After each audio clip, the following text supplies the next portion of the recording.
Assalamualaikum warahmatullahi wabarakatuh. Perkenalkan, nama saya Muhammad Afriza, NPM 2412019 dari Prodi Akuntansi 24A. Hari ini saya akan menjelaskan sedikit tentang penyebaran data.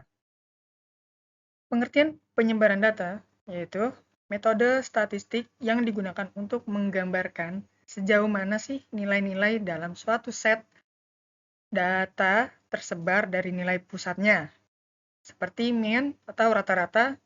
Ukuran ini menggambarkan tingkat variasi, keragaman, atau deviasi dari nilai-nilai data terhadap pusatnya. Adapun fungsi dari penyebaran data. Yang pertama, mengetahui variasi dalam suatu kumpulan data. Yang kedua, membantu dalam pengambilan keputusan berdasarkan data. Yang ketiga, menentukan tingkat kepercayaan suatu analisis statistik. Jenis-jenis ukuran penyebaran data. Yang pertama, rentang atau range. Yang kedua, jarak antar kuartil. Yang ketiga, simpangan rata-rata. Yang keempat, simpangan baku. 5, variance. Dan yang keenam, koefisien variasi. Yang pertama, saya jelaskan sedikit, rentang. Rentang adalah ukuran penyebaran yang paling sederhana. Rentang diperoleh dengan mengurangkan nilai maksimum dengan nilai minimum dalam kumpulan data, yaitu dihitung dengan rumus R dan Xmax, Xmin. Sebagai contoh, jika nilai tertinggi dalam data adalah 90 dan nilai terendahnya adalah 50, maka jangkauan data tersebut adalah 90 dikurang 50, yaitu 40. Jarak antar kuartil. UKR ini digunakan untuk mengukur seberan data pada bagian tengah, yaitu antara kuartil pertama Q1 dan kuartil ketiga.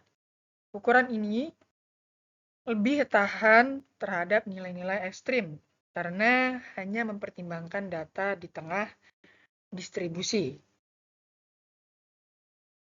Dengan rumus UKR sama dengan Q3 dikurang Q1. Sebagai contoh, jika Q1 sama dengan 22 juta dan Q3 sama dengan 35 juta, maka UKR sama dengan 35 juta dikurang 22 juta sama dengan 13 juta. Yang kedua, simpangan rata-rata adalah rata-rata dari nilai absolut selisih setiap data terhadap nilai tengah atau bisa mean atau median. Ukuran ini memberikan gambaran umum tentang seberapa jauh data menyimpang dari pusatnya. Adapun rumusnya adalah simpangan rata-rata, ya, seperti tertera di PowerPoint ini. Keterangan XI sama dengan setiap nilai data. Yang kedua sama dengan rata-rata mean dari data. Yang ketiga jumlah data, dan yang terakhir nilai absolut dari selisih antara data dan rata-rata. Simpangan baku.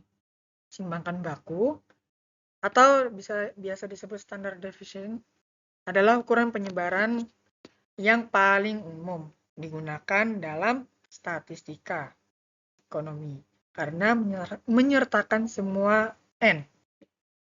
Simpangan baku rumusnya adalah yang pertama untuk data populasi, yang kedua untuk data sampel.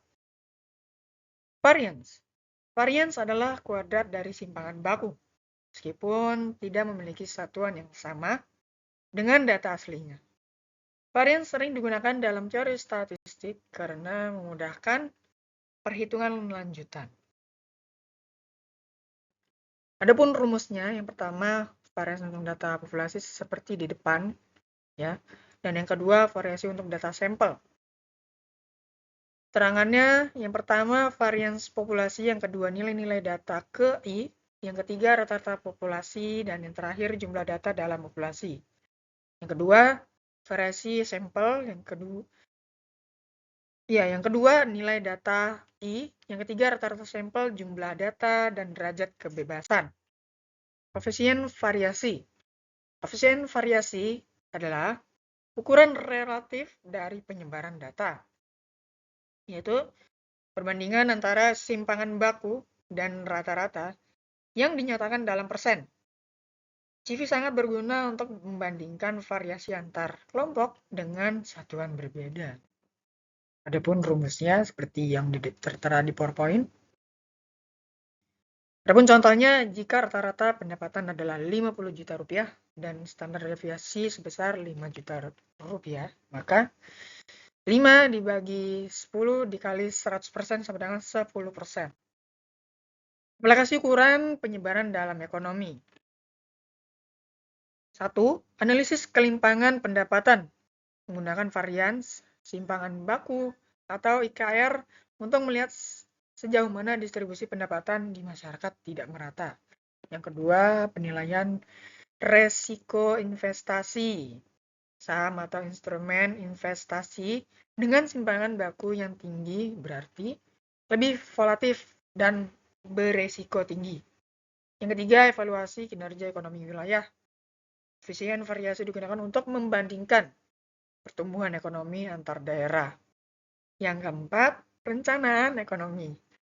Penyebaran data konsumsi, pengeluaran, atau harga membantu dalam menyusun kebijakan fiskal dan moneter yang lebih tepat sasaran.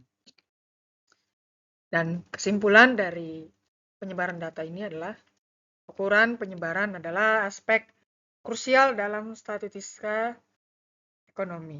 Mereka membantu kita memahami seberapa homogen atau heterogen suatu kumpulan data, serta memungkinkan analisis lebih dalam terhadap fenomena ekonomi seperti volatilitas, timpangan, dan resiko, dengan menggabungkan ukuran pemusatan dan ukuran penyebaran.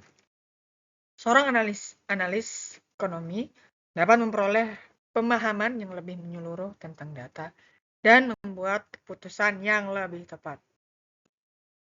Oke, sekian dari saya penjelasan dari penyebaran data ini. Mohon maaf apabila kesalahan penyebutan. Assalamualaikum warahmatullahi wabarakatuh.